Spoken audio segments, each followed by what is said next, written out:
Hello friends, welcome to pure G K world. Murudeshwar ടെമ്പിളിനെ കുറിച്ച് നിങ്ങൾ എല്ലാവർക്കും കേട്ട് കാണുമായിരിക്കും. കർണാടകയിൽ വളരെ ഫേമസ് ആയിട്ടുള്ള ഒരു ടെമ്പിളാണ്. World second largest Shiva statue ഉള്ള ടെമ്പിളാണ്. അങ്ങനെ ഒരുപാട് കാത്തിരിപ്പിന് ശേഷം ഞാൻ മുരുടേശ്വർ ടെമ്പിളിൽ എനിക്ക് വിസിറ്റ് ചെയ്യാൻ പറ്റി, അവിടുത്തെ ദൈവത്തിനെ കാണാൻ പറ്റി. സോ അതിനെക്കുറിച്ചുള്ള വിശേഷം ഇന്ന് ഞാൻ നിങ്ങളുടെ കൂടെ ഷെയർ ചെയ്യും. ഒരുപാട് കാര്യങ്ങൾ പറയാനുണ്ട്, ഫുൾ വീഡിയോ കാണണം. നമ്മൾ മലയാളികൾ നാട്ടിൽ നിന്ന് പോകുമ്പോൾ ഒരുപാട് കാര്യങ്ങൾ ശ്രദ്ധിക്കാനുണ്ട്. So let's get started guys. അങ്ങനെ ഞാൻ എൻ്റെ നാട്ടിൽ നിന്ന് ട്രെയിൻ കാത്തു നിൽക്കുവാണ്. ഷൊർണൂർ റെയിൽവേ സ്റ്റേഷനിൽ നിന്നാണ് ഞാൻ ട്രെയിൻ കയറുന്നത്.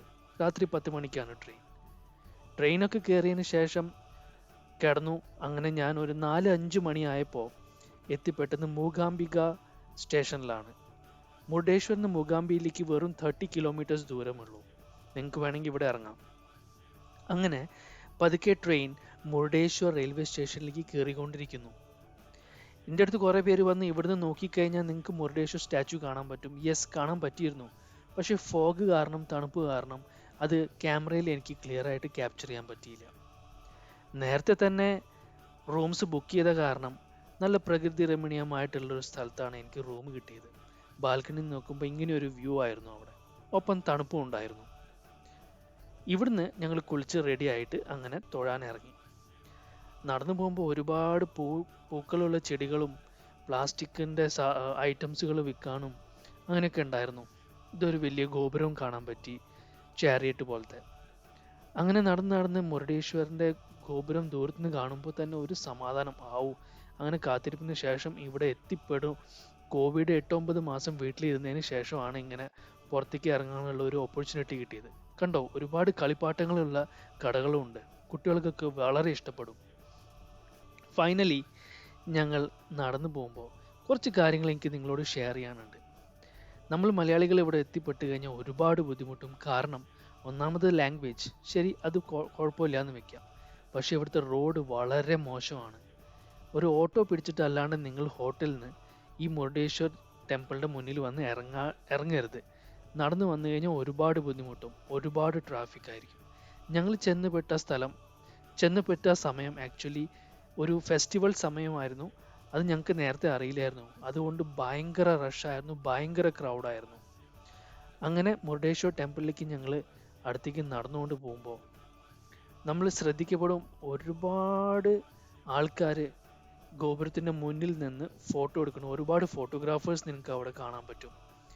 ഇവരൊക്കെ ഇവിടെ നിന്ന് ഫോട്ടോസ് എടുത്ത് അപ്പം തന്നെ പ്രിന്റ് ചെയ്ത് കൊടുക്കുകയാണ് തോന്നുന്നു. എന്തായാലും ഈ ഗോപുരം കാണുമ്പോൾ oh my god, this is awesome. ആ സ്ട്രക്ചേഴ്സ് ഉണ്ടല്ലോ, ഒരു രക്ഷയില്ല. 2 സൈഡ് ആനകൾ വെച്ചിട്ടുണ്ട്, ആനയുടെ സ്റ്റാച്യൂസ് വെച്ചിട്ടുണ്ട്. അവിടെ ചെരുപ്പ് ഊരിയിട്ട് നമ്മൾ ക്യൂ നിൽക്കുമ്പോൾ തന്നെ നിങ്ങൾക്ക് കാണാം എന്തൊരു തിരക്കാണ് അവിടെ എന്നുള്ളത്.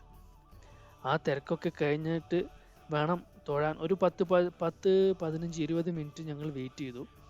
അങ്ങനെ തൊഴാൻ വേണ്ടിയിട്ട് ക്യൂ പതുക്കെ മൂവ് ചെയ്യാൻ തുടങ്ങി. ചെറിയൊരു സെക്യൂരിറ്റി ചെക്കൊക്കെ ഉണ്ട്. ആദ്യമൊക്കെ എനിക്ക് ക്യാമറയിൽ ഷൂട്ട് ചെയ്യാൻ ഒരു മടി ഉണ്ടായിരുന്നു. പക്ഷെ പിന്നെ ഞാൻ ശ്രദ്ധിച്ചപ്പോൾ ഇവിടെ ക്യാമറ റെസ്ട്രിക്ഷൻസ് വളരെ കുറവാണ്. എന്നാലും കുറച്ച് ശ്രദ്ധിക്കണം. അങ്ങനെ ക്യൂന്ന് നടന്നു പോകുമ്പോൾ തന്നെ നിങ്ങൾക്ക് അവിടുത്തെ പ്രസാദമായിട്ട് ലഡു മേടിക്കാനുള്ള ഒരു ഓപ്പർച്യൂണിറ്റി ഉണ്ട്. ഒരു ചെറിയ കൗണ്ടർ ഉണ്ട് അവിടെ. അവിടുന്ന് തന്നെ നിങ്ങൾക്ക് ലഡു മേടിക്കാൻ പറ്റും. എന്നിട്ട് ഞങ്ങൾ ക്യൂന്ന് പതുക്കെ മുന്നിലേക്ക് പോയി. ഞാനും എൻ്റെ ഫാമിലിയാണ് വന്നിരിക്കുന്നത്. വന്ന് തൊഴുതതിന് ശേഷം ഞങ്ങൾ കുറച്ച് നേരം അപ്പുറത്തെ ഒരു സ്ഥലമുണ്ട്, അവിടെ ഇരുന്നു. അവിടെ നിന്ന് ഇരുന്ന് കുറച്ച് മുന്നോട്ട് പോയി കഴിഞ്ഞാൽ ഇങ്ങനെ കുറേ ചെറിയ അമ്പലങ്ങൾ നിങ്ങൾക്ക് കാണാം. അവിടെ ഗണപതി ഉണ്ട്, മഹാവിഷ്ണു ഉണ്ട്. പിന്നെ ഇതൊരു ഗോൾഡൻ ചാരിയറ്റ് ആണ് കേട്ടോ. അത് ചില്ലിട്ട കാരണം നേരെ ക്യാപ്ചർ ചെയ്യാൻ പറ്റിയില്ല. കുറച്ചുകൂടി മുന്നോട്ട് നടന്നു കഴിഞ്ഞാൽ നമുക്ക് ഇങ്ങനെ ദൈവങ്ങളുടെ സ്റ്റാച്ചു കാണാം. പുറത്തിറങ്ങിയപ്പോഴാണ് ഇവിടുത്തെ ബീച്ച് ഇങ്ങനെ കണ്ടത്. ഭയങ്കര തിരക്കായിരുന്നു ബീച്ചിൽ. പിന്നെ നല്ല വെയിൽ കാരണം ബീച്ച് പിന്നെ കാണാം. നമുക്ക് ആദ്യം തന്നെ world second largest Shiva statue കാണാൻ വേണ്ടിയിട്ട് കയറാമെന്ന് ഞങ്ങൾ വിചാരിച്ചു.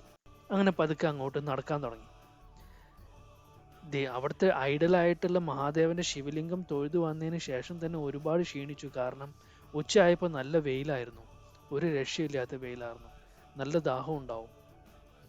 പകല് നല്ല തണുപ്പായിരുന്നെങ്കിലും ഉച്ചയ്ക്ക് നല്ല വെയിലായിരുന്നു.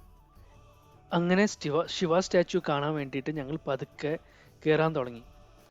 നല്ല അടിപൊളി വ്യൂ ആണ് കേട്ടോ, പറയാണ്ടിരിക്കാൻ വയ്യ. പക്ഷെ നല്ല വെയിലുമായിരുന്നു, ചൂടുമായിരുന്നു. നോക്കിയപ്പോൾ ഒരുപാട് സ്റ്റെപ്സ് കയറാനുണ്ട്. ഒന്നാമത് ആദ്യം തന്നെ ക്ഷീണിച്ചു. എന്നാലും കുഴപ്പമില്ല, ഒരു എക്സൈറ്റ്മെന്റ് ഉണ്ടായിരുന്നു. എങ്ങനെയെങ്കിലും ഈ world's second largest Shiva statue കാണണം, ആ വീഡിയോ ഷൂട്ട് ചെയ്യണം, നിങ്ങളായിട്ട് ഷെയർ ചെയ്യണം എന്നുള്ള ആഗ്രഹം കൊണ്ട് ഞാൻ പതുക്കെ പതുക്കെ കയറാൻ തുടങ്ങി.